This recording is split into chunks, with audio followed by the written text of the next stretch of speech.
இன்னைக்கு திவாகர் ஒரு படி தாண்டி கனிய நல்லா கைய புடிச்சு வம்புக்கு இழுத்துட்டு வந்துட்டாரு. இல்ல அப்புறம் மன்னிப்பும் கேட்டுட்டாரு. கொஞ்ச நேரம் கழிச்சு அக்கா நான் ஏதாவது தப்பு பண்ணேன் மன்னிப்பு. அந்த வீட்ல மன்னிப்பு கேட்கறது தான் இருக்கிறதுல மிகப்பெரிய அரசியல். அங்க மன்னிப்புன்ற ஒரு கான்செப்ட் வந்து ஹார்ட் ஃபெல்ட் கில்ட்டில இல்லவே இல்ல. நீ ஏதாவது ஒரு சீசன்ல நான் தெரியாம ஒரு தவறு செஞ்சுட்டேன்னு சொல்லி மன்னிப்பு கேட்ட ஒரு கண்டஸ்டன்ட் கடைசி வரைக்கும் நண்பர்களாவோ இல்ல அதுல ரொம்ப ஹாப்பியான மொமெண்டாவோ டிராவல் ஒரு எண்ட் டு எண்ட் பாத்திருக்கேன்னா அப்படி இருக்கிறதுக்கு வாய்ப்பே இல்ல. அந்த ஸ்பர் மொமெண்ட்ல அடிக்கிற மன்னிப்பே என்னன்னா அந்த சீனை இவங்க எப்படி அதை க்ளோஸ் பண்றாங்கன்றது தான். எக்கச்சக்கமா வாய் விட்டோன்னு அவங்களுக்குள்ளேயே ஃபீல் பண்ணிட்டாங்கன்னா டப்புன்னு சொல்லிடுறது. அப்படி இல்லைன்னா நான் சொன்ன மாதிரி தான் அது மாதிரிதான். இவருக்கு இன்னொரு பெரிய பயங்கரமான ஒரு ஈகோ என்னன்னா மன்னிப்பு அப்படின்றதெல்லாம் கேளுன்னு யாராச்சும் ஏதாச்சும் ஒண்ணு சொல்லிட்டா அது ஒரு மாதிரி அறவனா ஒரு ஆளு நான் மன்னிப்பு கேட்கணுமான்ற மாதிரி அந்த பொண்ணு வந்து சரி விடுங்க பேச வேணாம் அப்படின்ற அந்த அர்த்தத்தை எவ்வளவு நாள் அறவோட பழகுறாரு. இந்த பொண்ணு என்ன இவருக்கு அகைன்ஸ்டா வந்து கானா பலாக் சப்போர்ட்டாவா சொல்ல போகுது. சோ அவரோட தாட் என்ன அவ்வளவுதான், அவ்வளவு சீப், அவ்வளவுதான் அவருடைய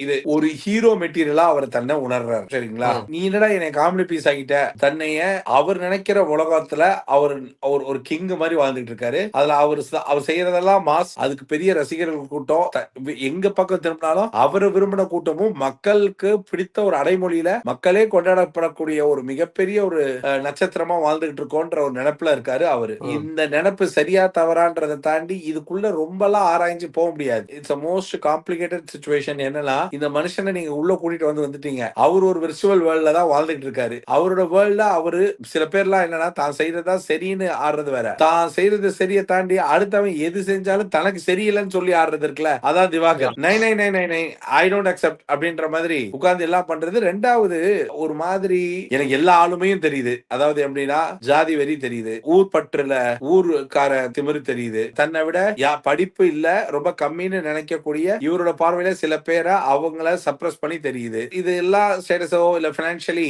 அவர் என்னமோ ரொம்ப இதெல்லாம் வந்து எப்படி இருக்குன்னா ஆன் த ஹோல் இந்த ஷோல ஒரு கேரக்டரை விட எல்லா ரிஃப்ளெக்ஷனுமா அவர் இருக்கார். ஆனா அவர் ஒரு லெவல மீறி போயிட்டு இருக்கார். இதான் சரியான டர்ன். அவரையே அவருக்கு யோ உனக்கு ஒரு இளவு வரலையா அப்படின்னு கூப்பிட்டு உனக்கு வந்ததே என்னன்னா எங்களுக்கு எதுவும் உன்னை வச்சு எங்களுக்கு உன்னைய விட்டா வேற வழி இல்லைன்னு முதல்ல இருந்தோம், இனி உன்னைய வச்சிருக்கிறதுனால எங்களுக்கே வேற வேலை இல்லாம போயிடும் போல இருக்கு அப்படின்னு சொல்லி இந்த ஆளை வெளில தூக்கி போட்டா தான் இந்த ஷோல இந்த ஆள் வெளியில போய் நின்னு நான் இல்லாத கேம் ஷோ எப்படி இருக்கும் அப்படின்றது அவரே பார்த்தாதான் இருக்கும். நீங்க அவர் இருக்க வச்சே இந்த கேம் ஷோ பாக்குறதுனால அவர் இன்னும் இந்த ஷோல இருக்கிறதுக்கு காரணம் தன் புகழ், தன் உயரம். இதுல அவர் அதெல்லாம் அடையலையானா அவர் ஒரு கிரௌட சம்பாதிச்சிருக்காரு. அவர் என்ன பண்ண, ஆனா என்னன்னா பண்ற வேலையெல்லாம் கொஞ்சம் பிக்காளித்தனமா இருக்கு.